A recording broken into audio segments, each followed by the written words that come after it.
Hello everybody, my name is Burnage and this is my review for Pinball on the Nintendo Entertainment System. In Pinball, you watch pinball happen. More on what I mean by that later. Pinball has two modes and supports up to 2 players. The modes are supposed to be like a difficulty setting. Mode B just makes the ball bounce around a lot faster, which I found to be the more fun mode after getting some practice on. Since everyone probably already knows what pinball is and how it works, I guess I'll just start by analyzing the machine's layout. In the top part of the board, you have a bumper right under the 1000 point lane, which can net you a lot of points by bouncing you back up into the lane over and over, and that was my main goal to make happen every game.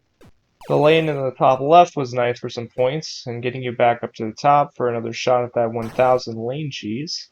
Just to the right of that lane is a button that gives you points and slowly ramps up in points until it caps out at 1000. On the right you have a slot machine lane, which is a pretty cool concept. It starts spinning a slot machine in the middle of the board, which you then have to hit the pink bar over each spinning section to get it to stop, and if you match 3 you get some decent points plus a stopper between your flippers. The stopper lasts 6 seconds if you match 3s, 14 seconds if you match 7s, and it lasts until you go back through the slot machine if you match penguins.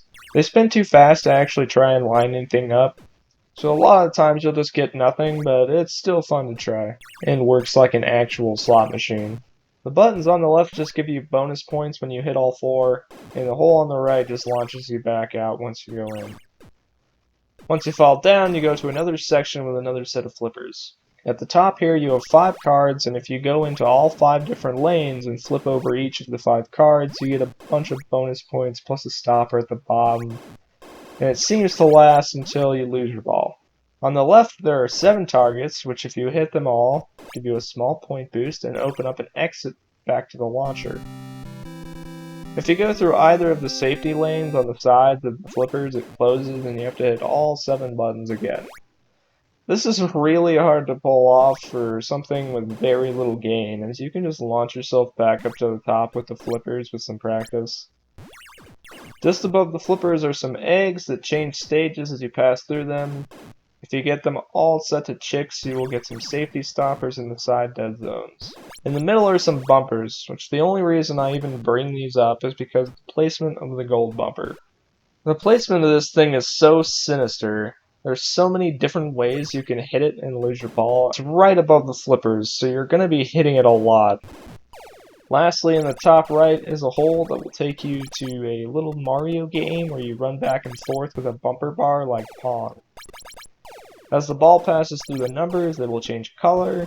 Match the colors and some of the floor will disappear below the princess. Once there's enough room for the princess, she will fall down and you can catch her. If you don't catch her, you lose your ball. When you catch her, you move to the side and get her to move off before the ball leaves play for a whopping 10,000 points. If you keep your ball in play while you do it, she will reset to the top and you can do it again. This will go on until your ball falls out of the exits, in which case it will shoot back up to the top section. Score 50,000 points and you get an extra ball. When you get to 100,000 points, your flippers become invisible, which is a pretty unique, fun mechanic.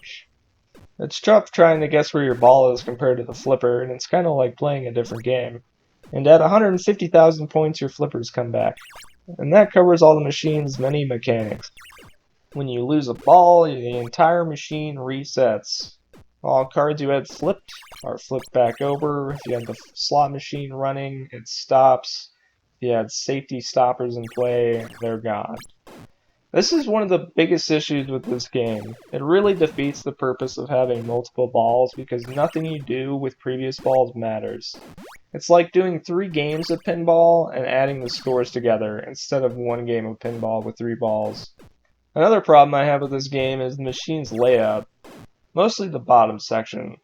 I'm pretty sure the amount of times I lost my ball without it ever going near a flipper was somewhere around 30 to 40% of the time.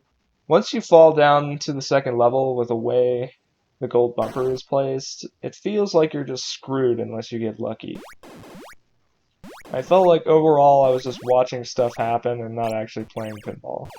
Sometimes I would go so long without hitting the ball that I would forget to swing the flipper when the ball got close because I forgot I was even playing a game. Or sometimes I would go through one of the side dead zones with the safety stopper in play. It would hit the stopper, bounce out, hit a bumper, and fly directly back into the same dead zone, and I would lose my ball. Despite these issues, I don't think this is a bad game by any means. It has some very unique and fun designs in the Mario minigame, the slot machine, and the invisible flippers at 100,000 points. But I still wouldn't recommend it to anyone. I'm sure there are plenty of people that have some nostalgic love for this game, and when it was released it was probably considered a pretty good video game representation of pinball, but these days there's a lot of better choices. If this is your favorite pinball game, let me know how old you are in the comments below, and how much you hated this joke. Like and subscribe for more retro game reviews, and I'll see you in the next video.